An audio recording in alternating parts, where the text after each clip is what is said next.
everyone. Welcome to the Fourth Line Podcast. It's your host, Stevie, Nick, and of course, Carl. Carl, can you say hi to the people? Carl? Oh, that's right. Carl's not here today. This week, Carl is on vacation. So you get a special treat, listeners. It's Nick's solo show. You didn't think I'd show up without my guitar, did you? I was playing before I started recording. So, it's just me today. Carl's on a beach somewhere. Hopefully not right now, because it's late. Hopefully he's at dinner or something. The point is, he's not here. He's abandoned me on trade deadline day. Of all days. Can you believe that? So much happened today. So much happened this last week since we were here talking last. There were barely any trades last time we talked. There was Josh Manson to Colorado, I think we covered. That was it. So it was a busy week. It was a busy weekend, more specifically. It was a very, very busy day today. So, it's just me today, breaking it all down. Carl gets to miss out talking about some of his favorite things. That's his fault. Today, you just get me. We're going to break down some trades. We're going to highlight some teams.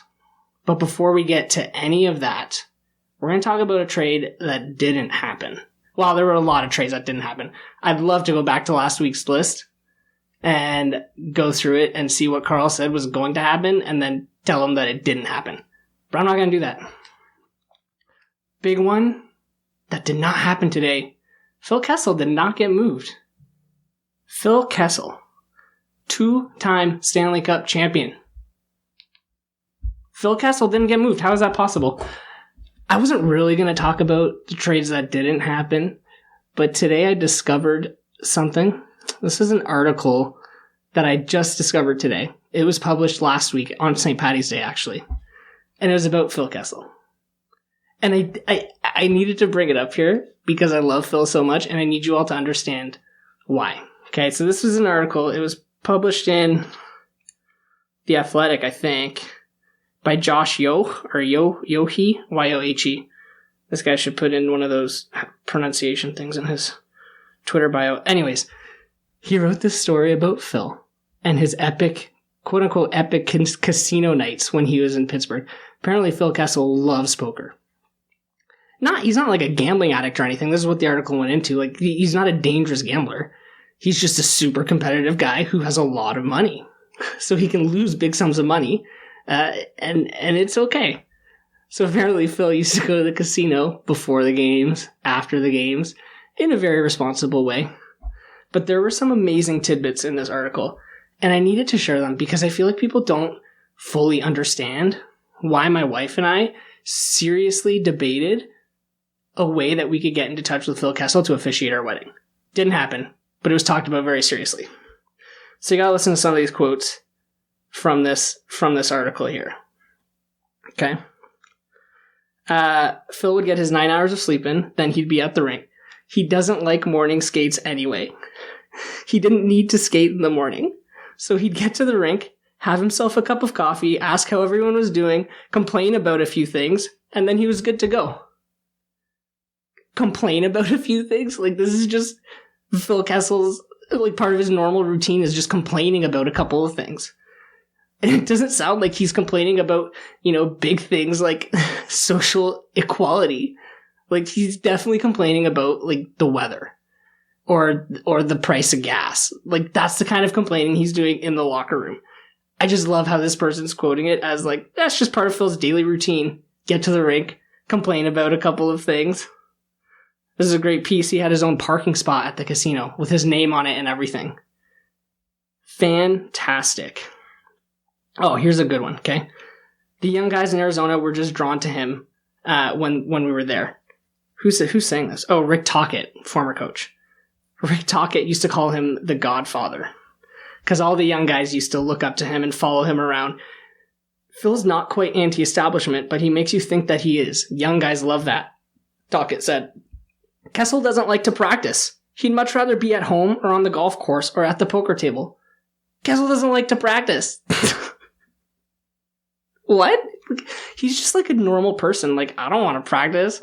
I'd rather just be at home or on the golf course. Fantastic. Lots of reasons to love Phil Kessel. Look, I can go on about this guy forever, as you all know. Thought I'd highlight those couple tidbits about him because I love him to death. There's a lot to cover today. There were so many trades. I don't even know how many officially came in because apparently there were so many calls in to the NHL Central Trade Line or whatever at deadline time that over 2.5 hours later, they still hadn't processed them all. A lot of teams waiting down to the wire. The big one, though, was Claude Giroux, right? Like, that was definitely... He was definitely the biggest name on the board this year.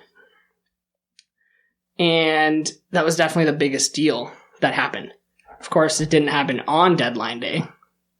Deadline day is basically just a way to highlight a bunch of these depth players. Like somehow, it's brilliant marketing. Somehow the NHL found a way to take the spotlight off of all their star players for a day and put it on all these depth guys. Because that's pretty much all who moves around on deadline day. So these teams adding depth. It's hilarious, but it's so exciting. Today, this year's was actually pretty exciting. Not like previous years. I didn't actually watch any of the sports stations broadcast, but I feel like this year was the year to watch it. But Florida was very active, and they're the ones who won the Claude Giroux sweepstakes. Although I feel like it wasn't much of a sweepstakes. There weren't that many teams involved. Florida picked up a couple D-men. The Rangers were super active. The Kraken were super active. We'll get into some specific team stuff later, but let's dive into this Claude Giroux thing.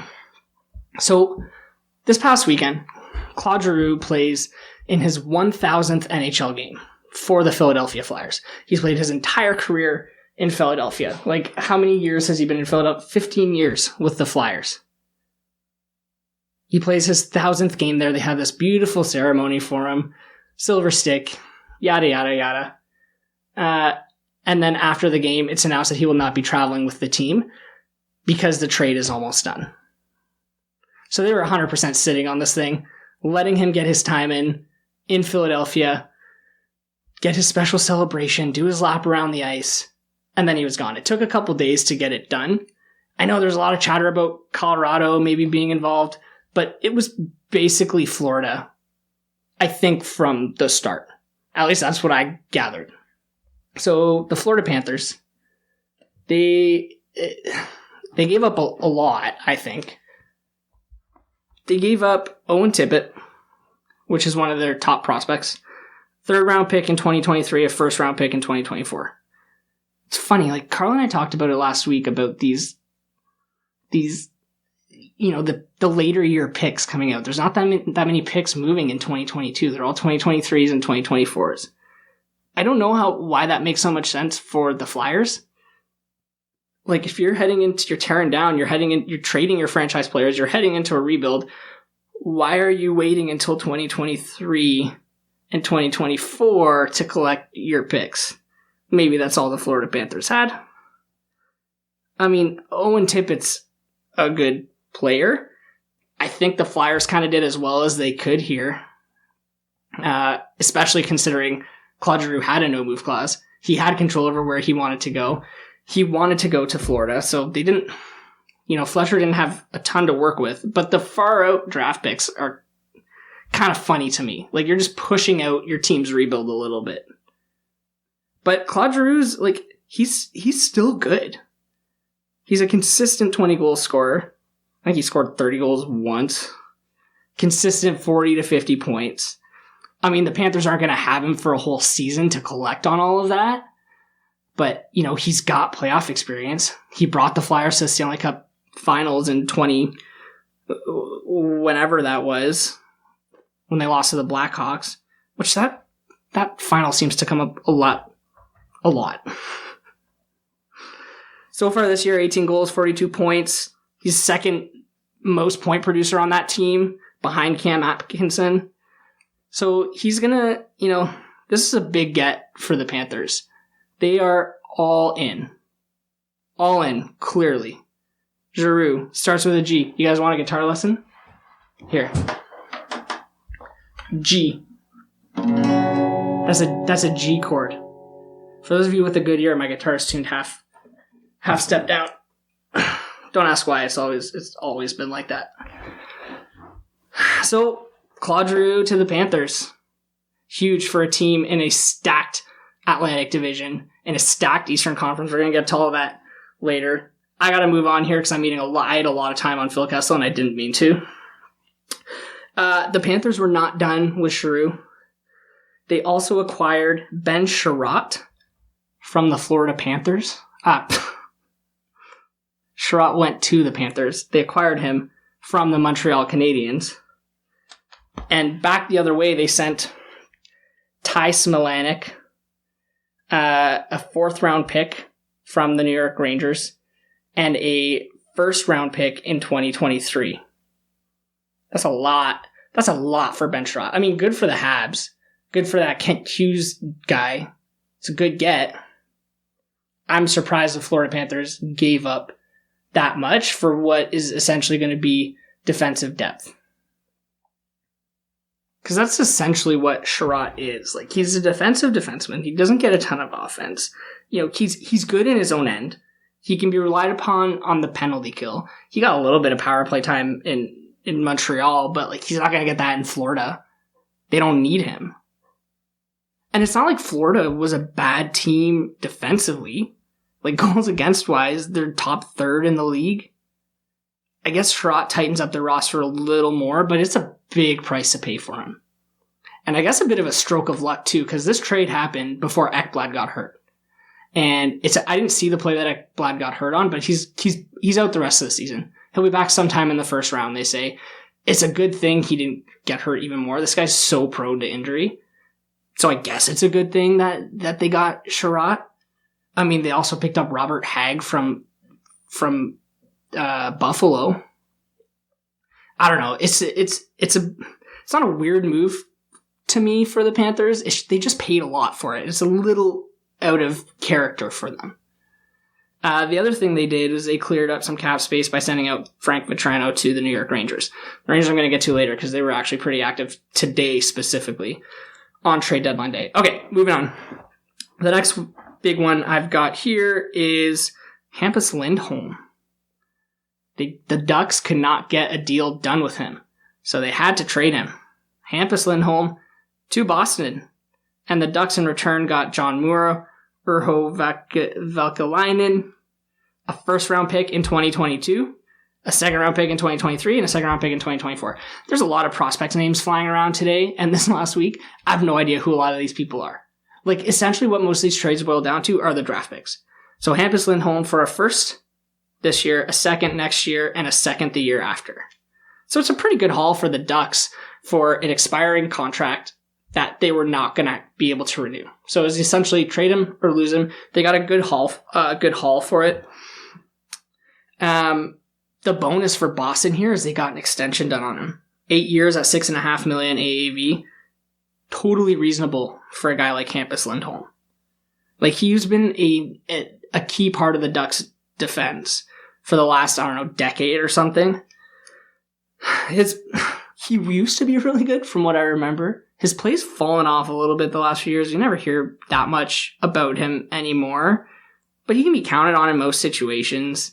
He'll thrive in Boston, I think, because he'll have a strong team around him. And Boston could use that depth down their D-core. We know they need it, or they're going to in the coming years. Boston's going to be an interesting case to watch over the next few years. See how their players age out and kind of what the next steps are there. But they do not have a lot of cap space left for next year, and they got to get Bergeron done. So there's going to be a lot of activity around the Bruins this summer, I think. So we'll see. That was an interesting move. Boston, Florida, Eastern Conference teams. Here's another one, the Tampa Bay Lightning. They got active. They got Brandon Hagel out of the Chicago Blackhawks. So they got Brandon Hagel and 2 4th-round picks, one for this year in 22 and one for next year in 24. Chicago got these are prospect names I actually recognize. Taylor Radish, Boris Kachuk, a first-round pick in 2023, a first-round pick in 2024. Both are top 10 protected, but man, 2 first-round picks for Brandon Hagel. Brandon Hagel, who, again, this is going to be like the theme of the episode. A depth guy gets a crazy haul. But he's going to serve a great role in Tampa, I think, right? Like, he's basically their replacement for Blake Coleman and who else? Yanni Gourde and Barclay Goodrow, right? Those 3 guys were that line for them. Hagel brings some of that same kind of play to them. What I thought was interesting about this is Taylor Radish and Boris Kachuk were both second-round picks in 2016. Kind of meh so far in the NHL. Brandon Hagel was a 6th-round pick in 2016. So just interesting there. Late round, you strike gold. You never know. It's a crapshoot when you get that far back. A good deal for the Lightning. I mean, they couldn't sit back and do nothing because look what the Panthers are doing. Look what the Bruins are doing. Do I have a chord for Lindholm? There's no chord for L, but the Boston Bruins, a B. There's a B chord. This is a B chord. Personally, I prefer the B minor. It's just a little deeper. So anyways, that's Hampus, or that's Hagel to the Lightning. I don't have a chord for Hagel. I had Lindholm. Oh, what about Chiarot? A C chord for Chiarot. There you go. There you go. All right, where should we go next? The Calgary Flames added again after adding Tyler Toffoli, which was a very good get for them. The Flames went out and got Calle Jarnkrok. Calle Jarnkrok. He came from Seattle. And the Kraken got a 2nd-round pick, a 3rd-round pick, and a 7th-round pick. 22, 23, and 24. So, 3 draft picks for Calle Jarnkrok. Who... This is I can tell the story of Calle Jarnkrok. I know this player. He was a 2nd-round pick by the Detroit Red Wings in 2010. And he was traded to Nashville in 2014 on trade deadline day as part of the David Legwand deal. All the Red Wings fans out there know how bad that deal was for Detroit. David Legwand came in and did basically nothing. And we've all been watching Jarnkrok's career progress, pretty positively. He's by no means an elite hockey player, but he's great in this league. And it's been sad watching him elsewhere in the league when we got like a third of a season of David Legwand. Not even that. I think we got kicked out in the 1st round that year. Still bitter about it. But again, Calgary showing that they are all in this year. And good for them. They're having the season for it. You might as well go for it. Right? They're just adding to their depth. This guy can play in all situations. Power play, PK, up and down the lineup. He's got playoff experience with Nashville. He went to the finals with them. So this is it's kind of a perfect target for the Flames for what they're planning on doing this season. So good on them. That's Calle Jarnkrok. Calle starts with a C. So we'll go back to a C chord for Calle. There we go. There we go. All right. Should we go to Toronto? The Leafs are hilarious because they have a very clear need right now, and they just didn't address it. They did make a pretty big move, one of the bigger moves. Carl especially has been talking about Marc Giordano for a while. I had eyes on him going to Calgary. I would have loved to see him get traded back to Calgary and make a run with them. Nope, didn't happen. The Leafs got him. Again, Marc Giordano is a guy who is in complete control of his destiny and where he wanted to go. I think he had to submit a 10-team no-trade list or something. So he ends up in Toronto. The Leafs gave up two second-round picks and a 3rd-round pick for him. So pretty good for like a 37-year-old defenseman. After goaltending, I'd say defense is what the Leafs need the most help with.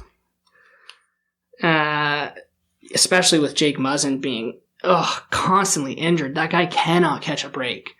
Apparently, he's close to being back now, but, Giordano, I don't know. The Leafs are so weird. Every year they seem to make a move for a guy like this, veteran. He can come in, a good locker room guy, can contribute on the ice, and then they fall flat. They did it last year with Nick Foligno.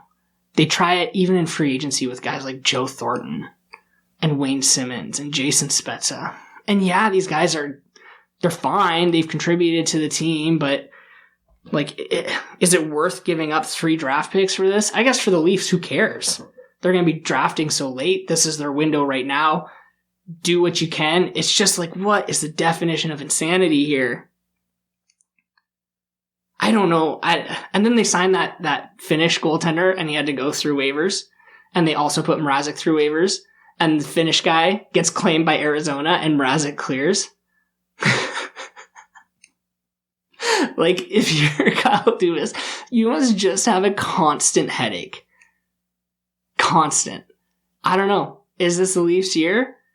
I don't think so. This was their move at the deadline. This was their move. This was their move that they had to compete with Tampa, with Florida, with Boston. I don't think they did any of that with this move. So I don't know. I think it's a bit of a tough pill to swallow for the Leafs. Giordano, that G chord. Remember we had it with Giroux? G? There we go. Let's throw a D chord in there too. There were 2 D players who got traded. D. Sticking with the Leafs, they got rid of Travis Dermott. I mean, he wasn't getting much playtime anyway, so it was pretty much a given that he was going to be traded. He went to the Canucks for a 3rd round pick. Fine. Whatever. The other big one was Max Domi, and this one came in right down to the wire. I think this is the last trade registered today. At least that's what this cap-friendly page says. It's possible I haven't refreshed it in several hours, though. But Max Domi and this is a complicated one. So Max Domi got traded from Columbus to Florida, and then from Florida to Carolina. And all of this was for cap reasons, right? So Columbus retained 50% of the deal, 50% of his cap hit, sending him to Florida. Florida retained 50% of his cap hit, sending him to Carolina. What I can't figure out is why is Florida helping Carolina here? Literally division conference rivals. Why? I don't get it. They got a 6th round pick, but so? There were some prospects flipped back and forth, but I don't know who these people are. They're not they're, I don't know. Just a weird move. Max Domi. There you go. D chord. Okay, I do need to take a break, but we should do one more. This is, I think, the last big one, is Marc-Andre Fleury. Because he was on a lot of people's boards. See, you talk about the Leafs. This is the one they should have gone for. And apparently, there was a trade on the table that fell through that saw Fleury and Hagel going to Toronto for a 1st round pick and something else, I can't remember. And it never happened. The trade leaked. And I just talked about Kyle Dubas having headaches.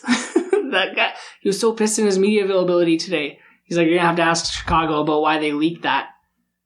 Anyways, Fleury did not end up in Toronto. Fleury ended up in Minnesota, of all places. Super weird. I did not see this one coming, but again, Fleury, he cleared the trade. He wanted to go to Minnesota, and Chicago got a 2nd round pick out of it. It could upgrade to a 1st if Minnesota makes it to the Western Conference Finals, but let's be honest, does anyone see Minnesota making it to the Western Conference Finals? Maybe with Fleury. I mean, they needed the help in net. Their team save percentage is below 9. So they, it's a good get for them to give up a 2nd round pick for it. Who cares? It's worth it to bring someone like Fleury into the room, especially to bring his quality of play to the team, because he was good for Chicago. For as bad as this team was, look at this stat I pulled, okay? Chicago ranks 26th in the league in goals for per game played. but they're only they rank 8th in goals against per game played. Fleury was a big part of that. So, good get for Minnesota. Chicago, selling. Hagel gone. Is it Hagel, or am I saying his name wrong? I gotta check my notes here. Hagel. Hagel gone. Fleury gone. They're collecting draft picks. Okay, I think I need to take a break right here. And I will be back. I'll send you off Fleury with an F chord for Fleury. There you go. We'll see you on the other side.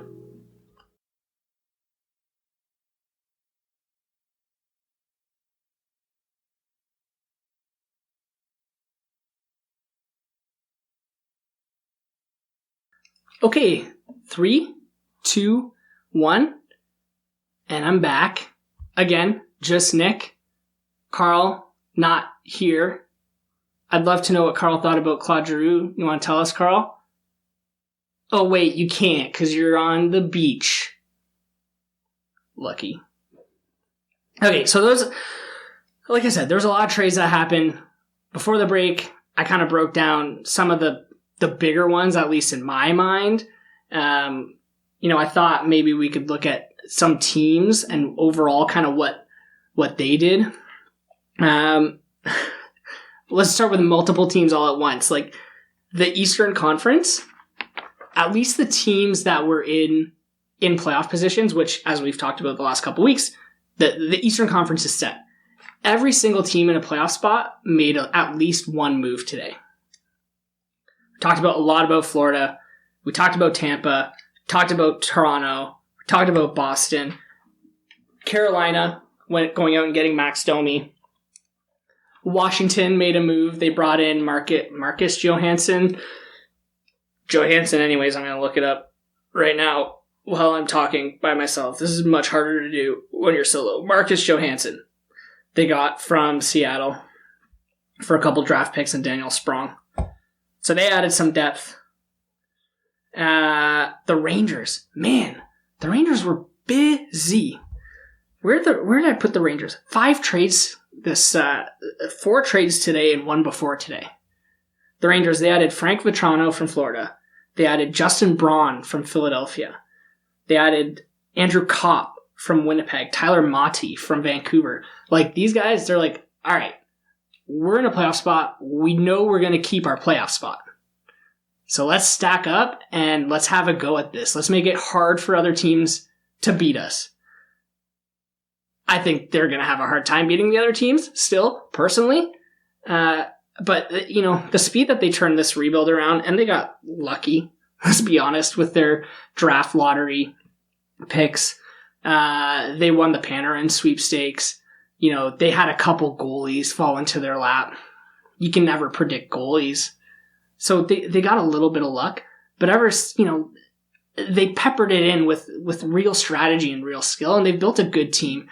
They're going to the playoffs. I don't see them getting far, but they were very, very busy today. Seattle's been on the other end of some of these deals.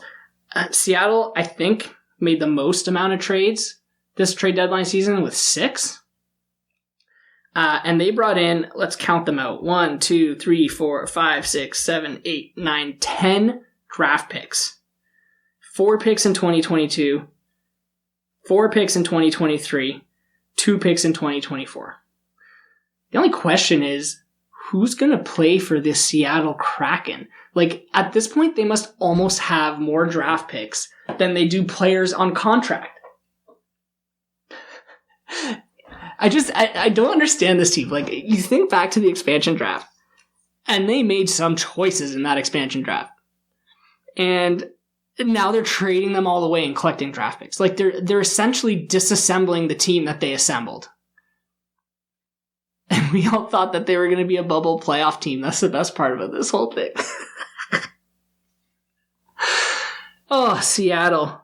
What are you doing? Ron Francis, I don't know. If I was a fan of Seattle, I would, after the season that they've had, I would not have a ton of confidence in that guy anymore. I mean, we knew it was never going to be easy for them. No one was going to get the Vegas treatment. Not again. Not after what happened with Vegas and that success story. It was always going to be harder for Seattle. But I feel like they brought a lot of this pain onto themselves. He could have worked with some of the GMs in the expansion draft a little better. He didn't have to have such a hard line with them. He could have made it easier on himself to build this team up. But he essentially built a team and now he has to tear it down and rebuild from scratch. It's just a weird way to open the franchise. Weird. I don't get it, man. All right, let's talk about... Oh, Carl, you there? Carl? I'm going to talk about your Avalanche. And I just want to make sure you're not here on the other end of the line to defend yourself. To defend your team. Because I have to say, I thought the Avalanche had a bit of a stinker of a trade deadline. Like, they went out and got Josh Manson, which was great. You know, that was a good get. We talked about that last week. Right after we recorded last week, they made some really small deal. Oh, they sent Tyson Jost to Minnesota for Nico Sturm. Like, okay. I thought it was more of a cap dump, and I was like, okay, big things are coming. Giroux, what else is Colorado trying to do? Kessel? Bring in Kessel? That would have been amazing. And then they just kind of flamed out, like really late into the weekend, I think. I learned anyway, so I assume everyone else did, because obviously people only know what I know, that the Canadians were making Arturi Lehkonen available. Well, he ended up in Colorado. Great player. I'm trying to look for the trade right now. I didn't have this one written down. Oh, they also picked up Andrew Cogliano. Who cares? I can't find the Arturi Lehkonen trade now, guys. It'll show up here. Oh, I'm sure Carl is like pulling his hair out right now, listening to this, screaming what the return was on the other end of the line. My eyes must just be ignoring this list, like just blinking out the Avalanche logo. Anyways, like, look, the Avs did, oh, here it is, Arturi Lehkonen, okay? And they traded essentially a second round pick for him. And some prospect named Justin Barron. Don't know who that is. Lehkonen's a great player. He'll be great on this Colorado team. And look, like, this Colorado team, they really didn't need to add anyone at all. At this point, you're just stacking up. You're building the best possible team that you can on every single line. I just expected more from them. Like, if this is their all-in season, I expected them to go in and pay the prices. Like what do these guys have in draft stock? Because they don't need anything. They don't need to have, they got like nothing. They have 4 picks this year. Could have traded next year's first round pick. Like, who cares? You're still going to be good next year. Even 2024. Get rid of it.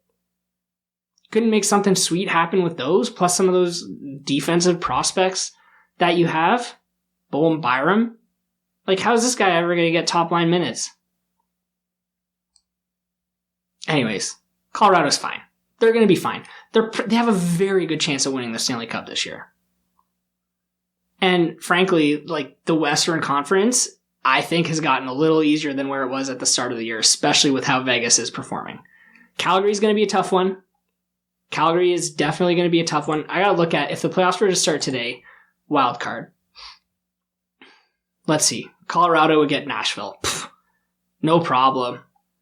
You get rid of Nashville. Who are you going to get next? The winner of St. Louis, Minnesota? Come on. This Colorado team's going to blow through the opening rounds of the playoffs. Then when you get to the conference finals, like what?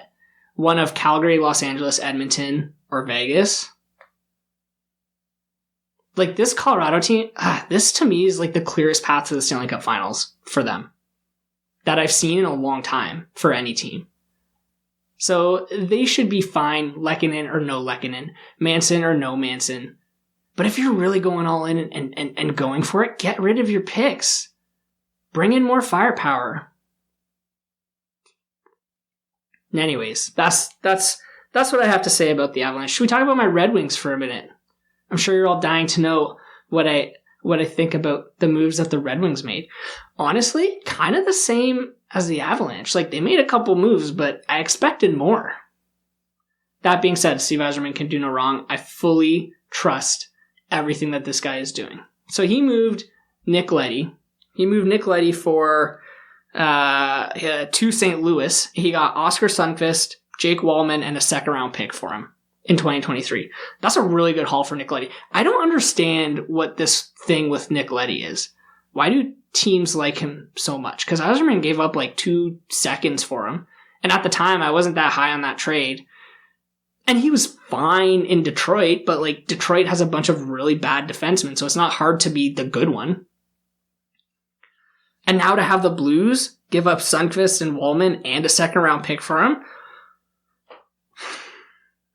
I don't know, like good for Yzerman. He got 2 NHL ready players who can get into the lineup and contribute immediately, and he got a future prospect out of it. So it's a good deal for Detroit. I just don't understand what the big deal is with Nick Leddy. Like, yeah, he was good once upon a time. I think he won a Stanley Cup once with Chicago.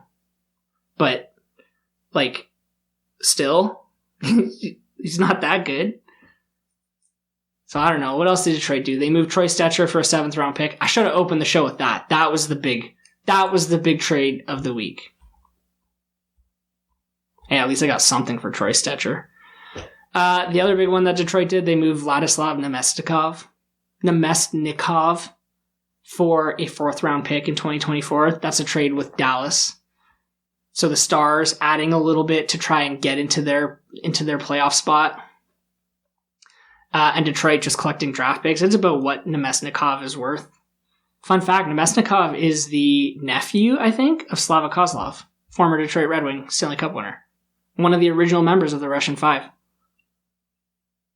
Which is a weird bit of trivia for you guys. So yeah, Detroit did okay. I mean, you're starting to see that where they are in their rebuild, right? Like, they were definitely sellers this year, but they've slowed down considerably from where they were at last year. So, you know, hopefully next year they won't be selling, and then hopefully the year after that they'll actually be in the market and buying. I don't know. We'll see. Lots of questions with this team still. I mean, they have a really good young core, like we talked about last week. I don't think Jeff Blashill is going to make it to the start of next season. We'll see where that goes. But just trust in Stevie. Trust in the Yzer plan. What else? The Oilers? I don't know. The Oilers didn't do much. Brett Kulak, Derek Brassard. Like, what are you doing, Ken Holland? Just weird moves. The Jets were pretty active, surprisingly. Like, they got a good haul of picks for Andrew Kopp from New York. 2 seconds and a 5th. It's not bad. They did some acquiring of a bunch of players I've never heard of. Who else? Who else we got here? Oh, the Senators. They went and traded like a 3rd round pick for Travis Hamonic. Why? Why would you do that? Weird move. Good move, though, that they did this week is they signed their goalie, Anton Forsberg, to 3 years at like a pretty reasonable cap hit, like 3 point something. I'm a click away from the page. I'll tell you exactly what it is. See, I don't have Carl here to correct me and just have all these stats at his fingertips. I have to go and look for them now. Anton Forsberg, 3 years at 2.75. That's a good deal. You at least have a goalie for the next 3 years, a capable one. And the team in front of him is only going to get better. So, you know, they didn't do too bad. They traded away Nick Paul to Tampa, which is another good get for the Lightning, I think, to play further down the lineup. And they got Matthew Joseph and a 4th round pick. So they did okay. I'm just realizing I barely talked about any of the Canadian teams. So what else? Vancouver did some things, but like, let's be honest, Vancouver's not going to make the playoffs. The West is a little tighter in the playoff race. We talk about this every week, but I don't think so. Oh, I didn't talk about the Penguins at all, and they're a big one in the Eastern Conference. They picked up Nathan Beaulieu for a 7th round pick. Whatever, good. And Rickard Rakell, which was a big get for them from the Ducks. And going back the other ways, the Ducks picked up a 2nd round pick this year's, Zach Aston Reese, who is a pretty big part of that Penguins roster, and Dominic Simon. But, you know, Rakell's an upgrade to all of those. Also, for some reason, I thought Rickard Rakell was a defenseman. Like, for the longest time. He just has his name just sounds like a defenseman. I don't know why. So anyways, good get. You know, the Ducks traded away a few core pieces. They're a team that's in an interesting spot because they have a young core in place. They're doing okay. But they're trading away their old core and they're collecting draft picks. It'll be interesting to keep an eye on them. Okay, that was like 40 minutes of pure trade stuff. I don't know where my list went, so I'm I know what I should do next. Elimination station. Should I eliminate a team without Carl? He's not here, so I could eliminate any team I want. Maybe a team that I thought did very mild at the trade deadline, who absolutely has a clear path to the Stanley Cup Finals. What do you think, Carl? Should we eliminate the Colorado Avalanche today? It's what happens when you go on vacation, Carl. Just kidding. I wish they were on the bubble, though, because I would totally eliminate them. I'm not going to eliminate a team by myself. I did a lot of talking about a lot of teams today. Next week, we'll pick it up. We'll probably have to eliminate 2 teams next week. If I had to guess. Just because we're getting pretty tight and we missed one. We missed one this week, so just gotta wet my whistle a little bit. I've been talking a lot. It's very weird doing a podcast by yourself. It's weird having a one-way dialogue. I don't know if this is enjoyable for you people. I can't tell. I don't even remember what I've said over the last 41 minutes. Okay, should we pick some games to watch this week? High sticking. So this is a game that we play on Twitter every week. We pick our must-watch games of the week. You go on Twitter, you tell us who's going to win the game and what the score is going to be. Carl keeps track of everything, so, I don't have a standings update for you because I'm not the responsible one on the show. Carl is. So Carl keeps track of all that. He will do a standings update. You guess the score of the game and who's going to win. And we can win prizes. Like, we're giving away good prizes this year. We're giving away NHL jerseys of your choice, of your team's choice. Except for the Bruins. I'm not buying a Bruins jersey for anyone. I feel like I've made that joke before. I don't know if I only make it about the Bruins or if I've made it about other teams.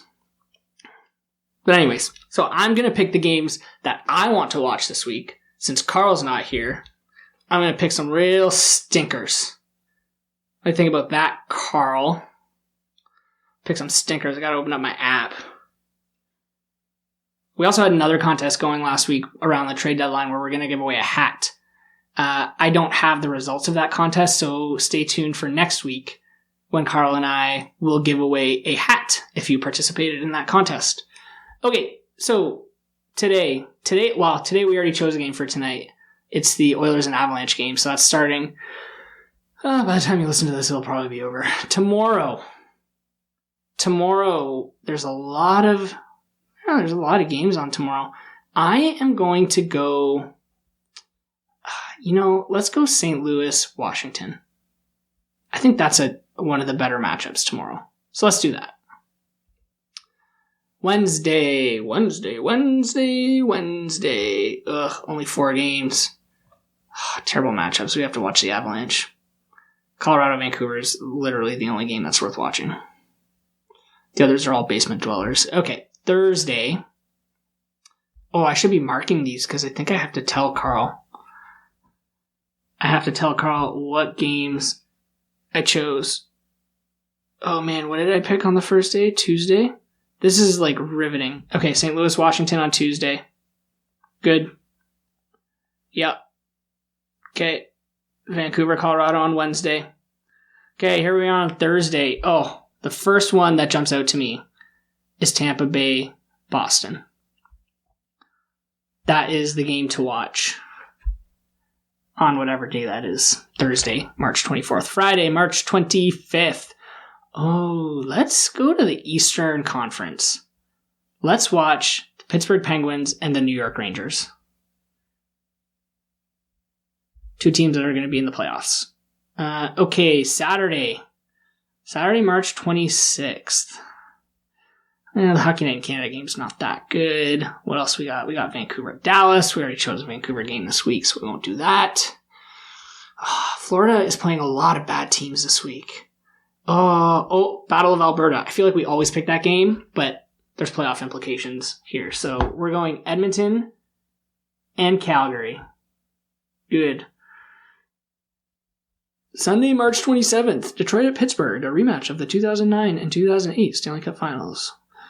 We're not going to do that game. We are going to do...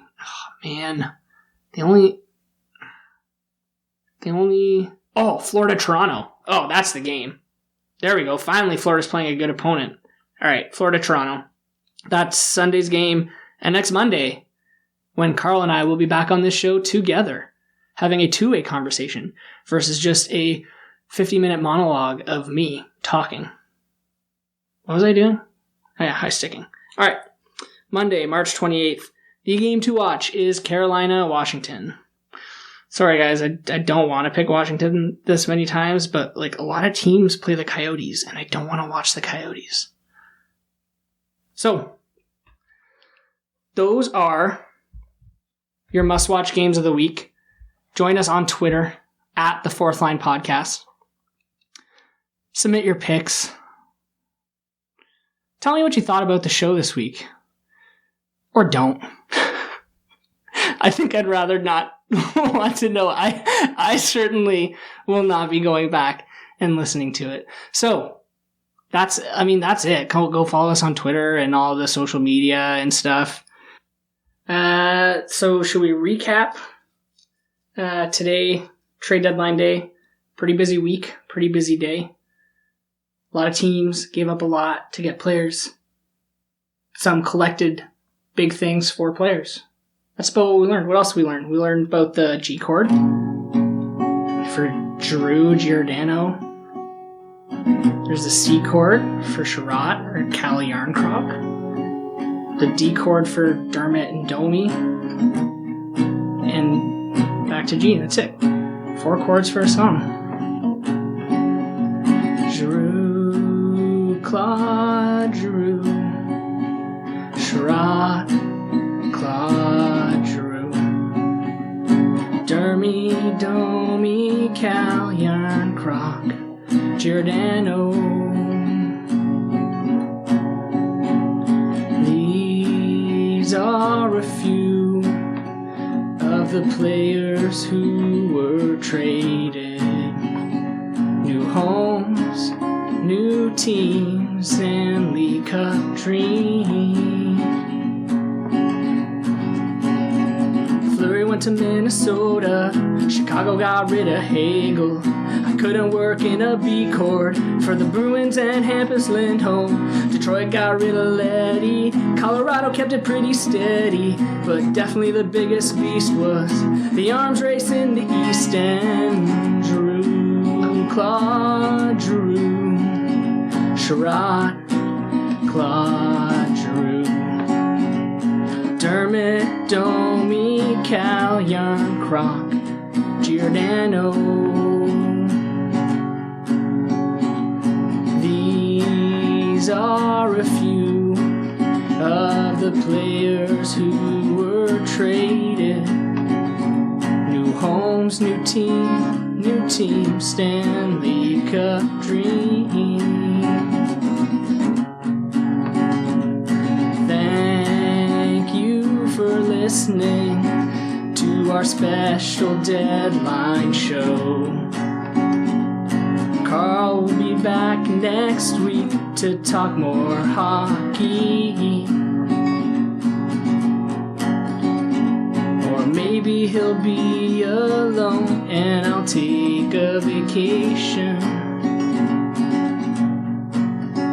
'Cause apparently that's allowed on this podcast.